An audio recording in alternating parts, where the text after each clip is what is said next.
Good.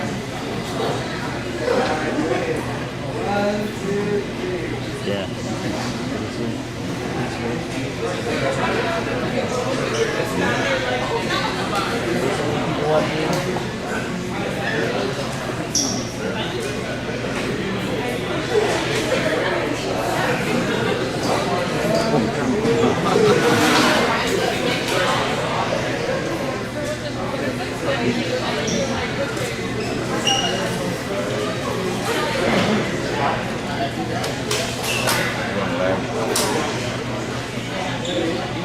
It's like a 15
Is it running? Is it quick online?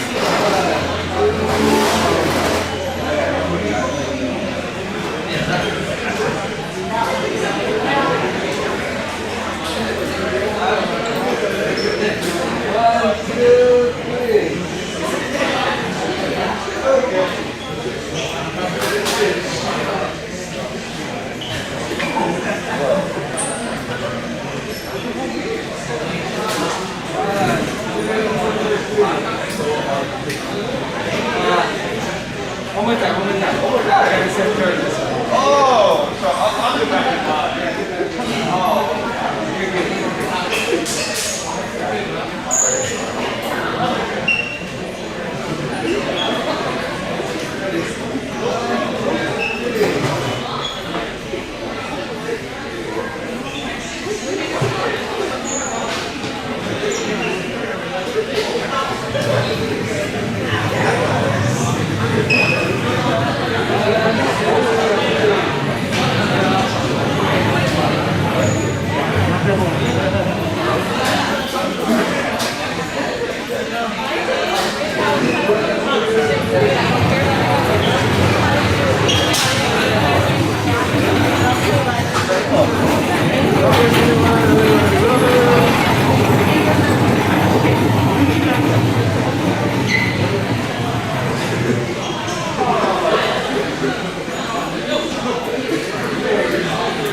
Good morning, Miss Barata. How are you?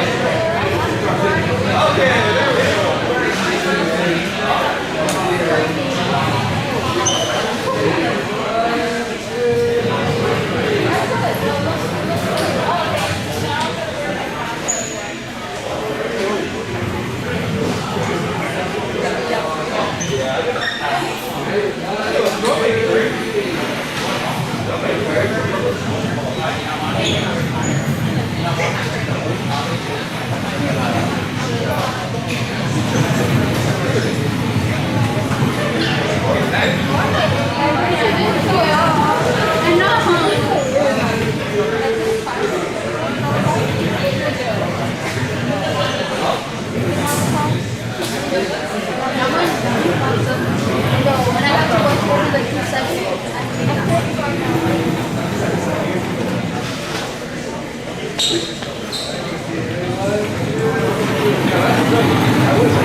I stuttered so hard on where are you going for school?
Yes.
Okay, good morning everyone. Can I get your attention so we're going to start the program.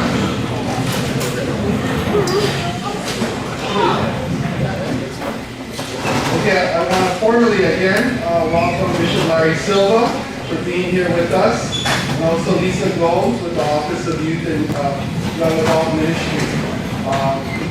At this time I'm going to have Bishop Larry Silva come up to do to you. But if your perspective is that this is an encounter with Jesus, who's going to speak his word to us, who is going to be physically present here with us, and not just up there, but in me, to have this intimate communion with me and my brothers and sisters, that will make all the difference in your perspective of what we're doing there at now. So I encourage you to encounter Jesus in this way. You may not see him, but blessed will you be if you stay faithful to him. Now, he has a mission, yes, but he wants to form us so that we can do that mission. And so sometimes Jesus will give you encouragement when you may feel a little bit afraid. But sometimes he will challenge you when maybe you're going the wrong way. Maybe you're not being as dedicated as he would like you to be. And so he's not afraid to challenge you either. So read the word as a living word, as someone who is speaking to you right here and right now, because no matter whether he is affirming you or challenging you, it is always because he loves you. So, my hope is that you will continue to nurture the friendships that you have already made, and it does take some investments. It does take time and energy to nurture those friendships. And of course, I pray that you will have many, many other friendships throughout your lives. People that you don't know or don't even imagine yet, but who will be very special and important to you. But most of all, I hope that you will have this living friendship with Jesus, who is someone who loves you more than you can imagine. Thank you.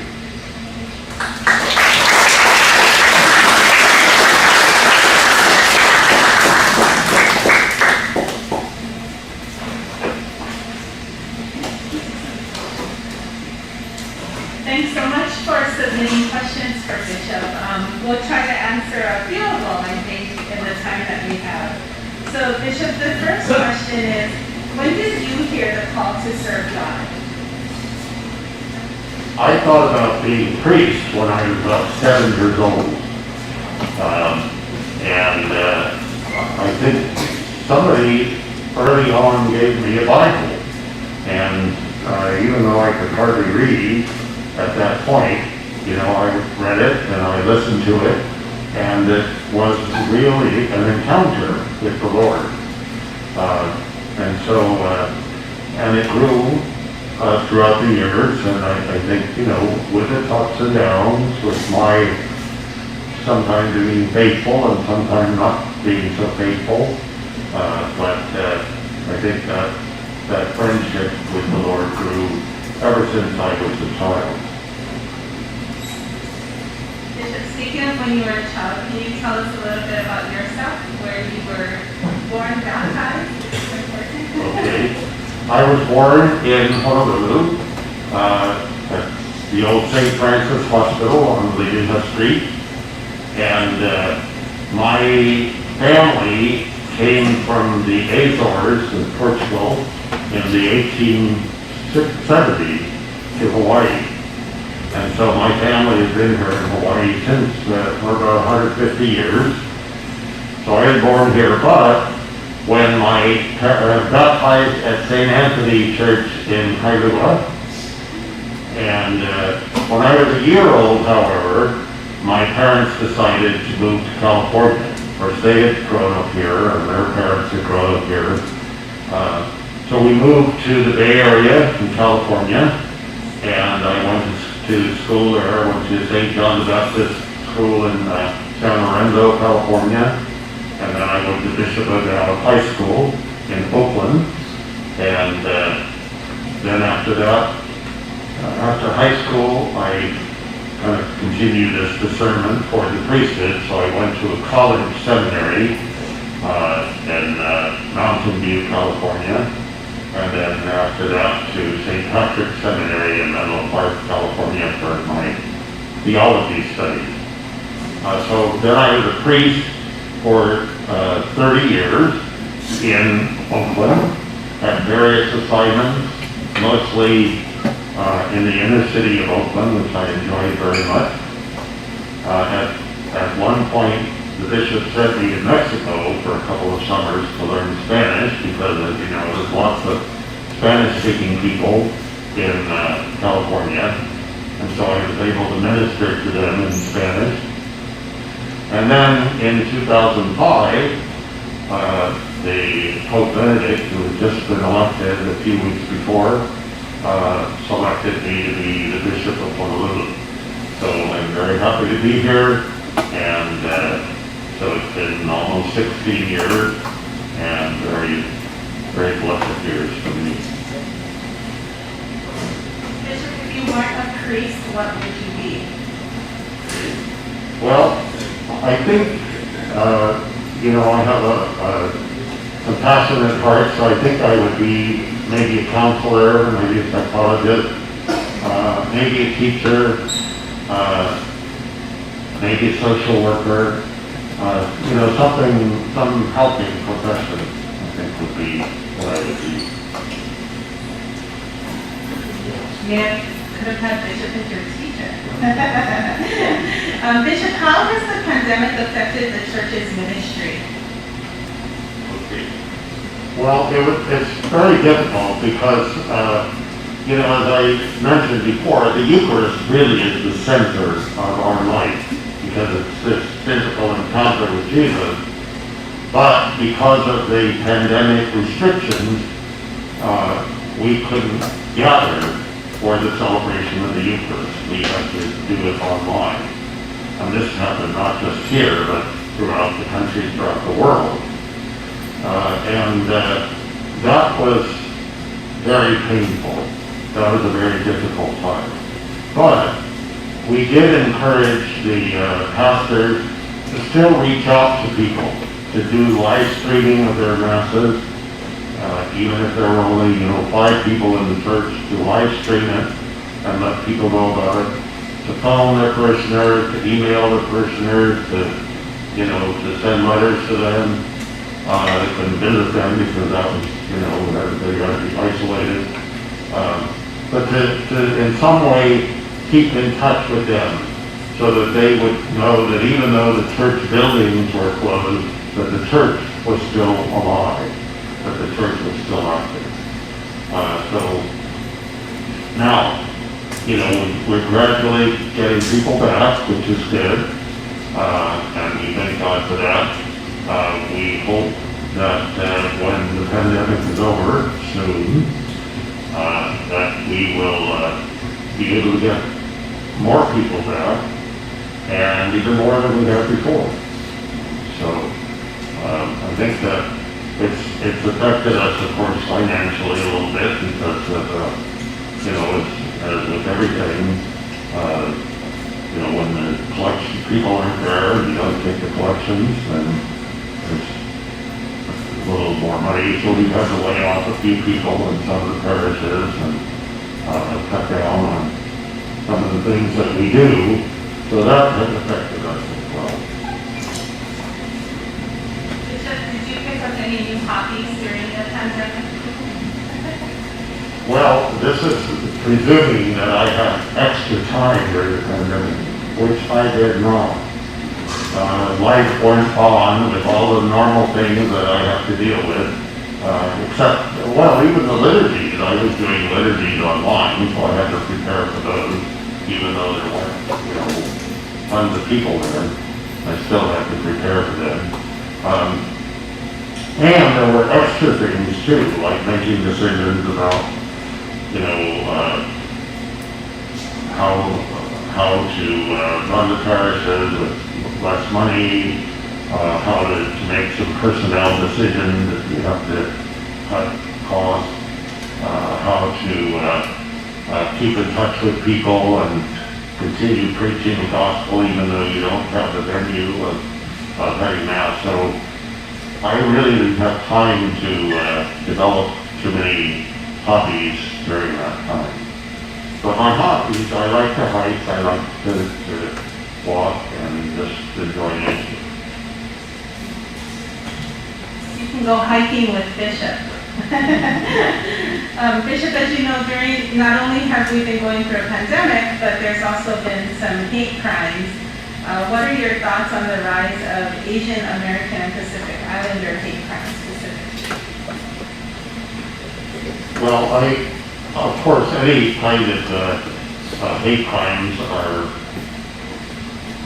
unacceptable. I mean, we should love one another, and I think we have a beautiful thing in Hawaii because we have such a mixture of cultures, and I think we can really be a model for people that you can be different. You can celebrate your culture, you can, be who you are, and yet you can appreciate other people too. You don't hate them, you don't exclude them, you get along with them, you learn to love them. Now, I think, let me say this, and I think one of the things that I've noticed in Hawaii that is maybe we're losing a little bit, and I think it can be to our detriment, is the sense of humor. I think of Frank de Lima, who is my classmate from seminary. I don't know if you know that. He has a lot of ethnic humor. And it's not to hate other people, it's just to laugh at ourselves. And to dish it out sometimes, but also be able to take it, and I think that sense of humor can be a good thing, it can go with a line, yes, it can go with a line, but I think maybe we've taken ourselves too seriously, so that any little thing that you say is just like considered a hate crime. Well, no, I think it's part of loving one another. When you have a friendship, don't you kid each other, tease each other a little bit? Now, you can go over the line, even there, even with your brothers and sisters, you can go over the line, but a sense of humor is a good thing.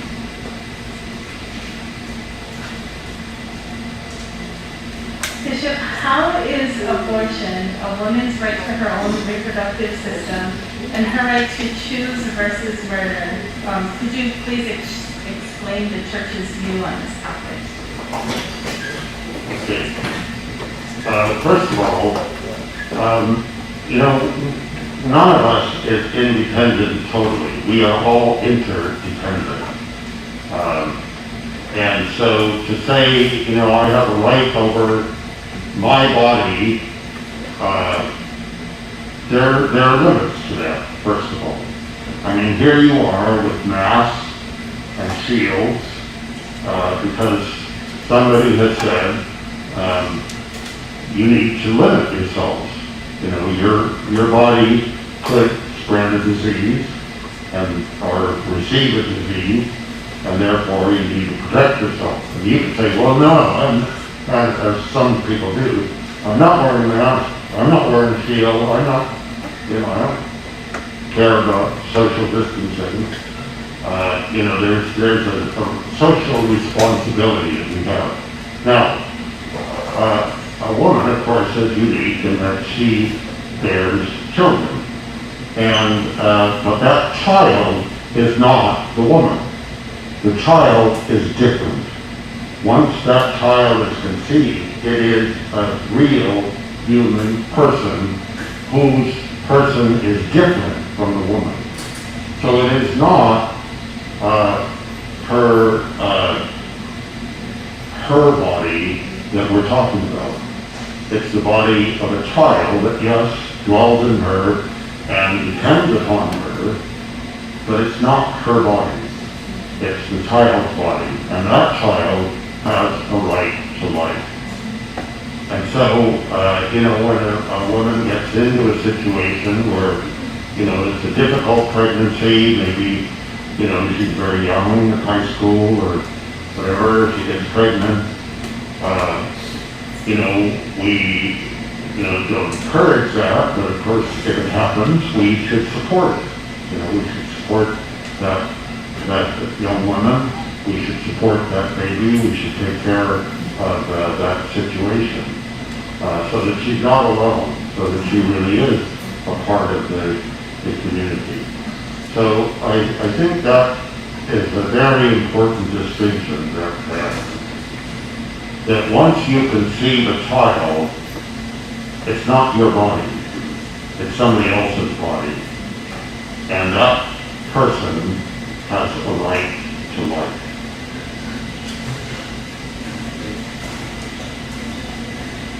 Bishop, maybe a couple of trivial questions now.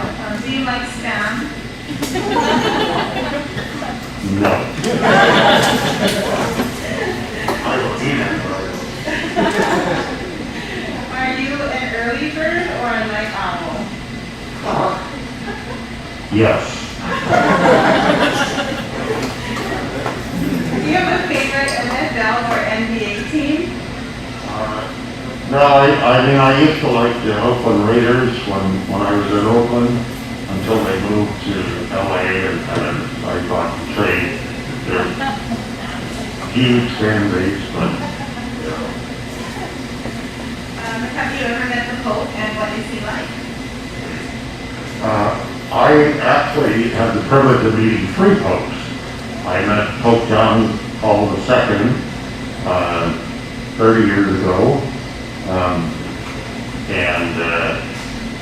that was just a very brief meeting. I met Pope Benedict 3 or 4 times, mostly because of the canonization of Father Damien and Mother Mary Ann, so I got to see him at both of those. And I think he is just a brilliant man. He's just a very holy and brilliant man. And then I met Pope Francis a year ago in January, because every 5 to 7 years the bishops are called for a kind of a report to headquarters meeting. We have to send a big report about the diocese to Rome and how things are going. And then we have a meeting with the Pope. So there were about 30 of us from the region, California, Hawaii, Nevada, and 30 bishops. and we had a 3-hour meeting with Pope Francis. And it was amazing because, we sat in this room after greetings and picture taking, and he said, well, we have a couple of hours, and there's the bathroom over there, and there's some water behind you, and I have no agenda, so we'll talk about whatever you want to talk about. And so that's what we did, and so we talked for several hours. It was amazing because, he was very honest with us. Of course, it all had to be translated because he was speaking Italian and only a few of us speak Italian.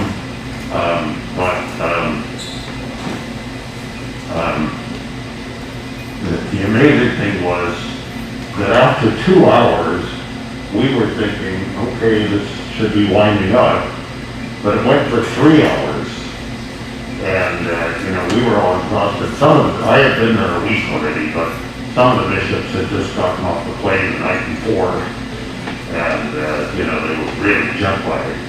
And so it was very tiring, but for some of the bishops. But the Pope he took on 4 or 5 hours, I think. He was just fresh as a baby.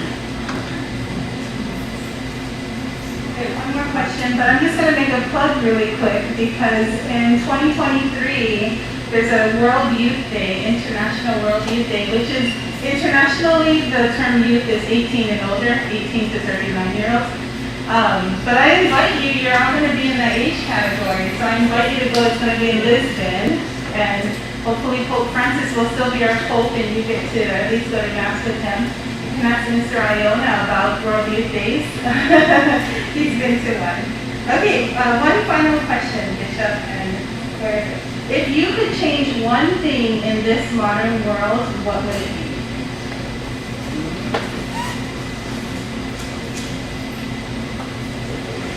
Okay, I think I would change let me put it this way. I would cancel the change that I think has been made to the first commandment, which is, I am the Lord your God, you shall not have other gods before me. I think we have changed that in the modern world to say, I am the Lord my God, you shall not have other gods before me.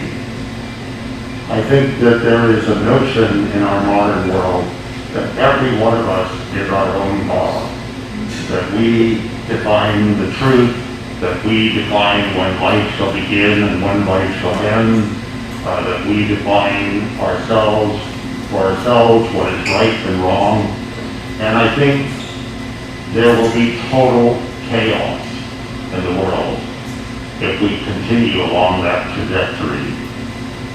So if there is one thing I would do, I would bring us back to that original first commandment. Not the one, not our change of it, but to make the Lord God first, and then everything else will flow well from that. Okay, so we have a prize to give away. It's a Bible prize pack. So it's a youth Bible, and then there's some other things in there. So Bishop, will you pick a number between 1 and 20? Number 6. Is Shannon Morrissey here? No. Shannon is online, so we'll get that to Shannon. Okay, so that is our winner.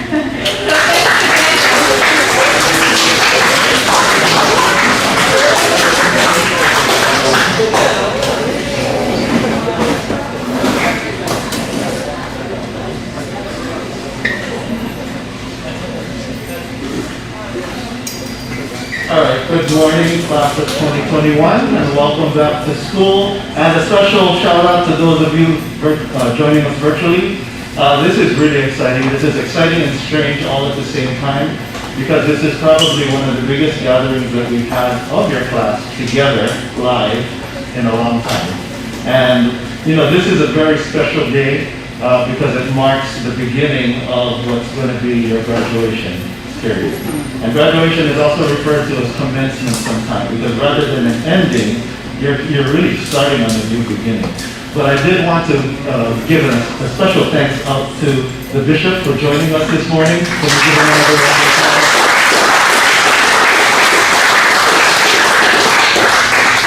And also to let them know that your support to Damien Memorial School is invaluable to us, and you're always there. So thank you once again for coming and supporting our students. I just wanted to also connect to what the bishop said this morning, because really he's reminding us about the mission of Damien Memorial School. Because although it is important for us to help prepare you for the academic life that you're going to face in college, or if you're not going to do that, just in general, being able to face the challenges that come to you in your life. The second part of our mission talks about our commitment to spreading the gospel of the Lord. And it is through that we hope that you will be able to do those two things that I just said, right? Because really, once you leave us, it's going to be up to you to continue that relationship with God. And we hope that we provided you with everything to make sure that you do continue that. And having the office, the diocese office with us this morning shows you that there's support for you out there as well. So even if you're thinking, you're not sure, reach out. Because again, you will be able to do anything as long as you keep your faith. So once again, thank you for joining us, Bishop.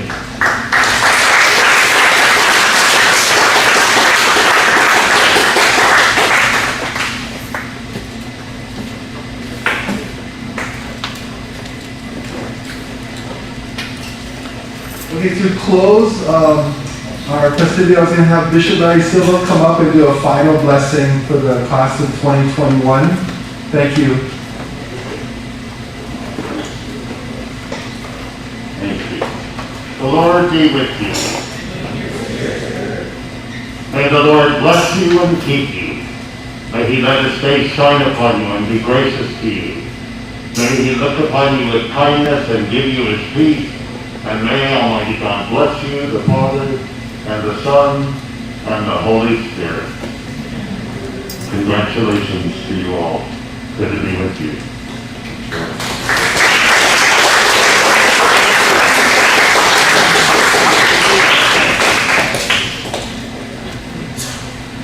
Speaking of commencement, your first graduation item will be going home with you today, your announcements. Okay? Each one of you is receiving 10 announcements. They've already been pre-packed. I'm going to call your name. I'm going to come up and collect it. If you are an NHS member, your t-shirt is in, so you need to sign off for that as well. And then once you get your supplies, you can go back up to your homerooms. Okay? Yes, ma'am. Thank you. And some people have their gowns that are here, and Christine is going to be reading off names of people who come see us in the back over there to get your gown or the... Okay, so this is basically for the girls that should be coming next week on campus. So Kyra, Heavenly, Rain, Shayma, Ashley, Mia, Aleka, Michaela, Haley, Courtney, Rochelle, Kayla, Nicole, Haley Thoreau, and Nolan. So just please stay after for a bit.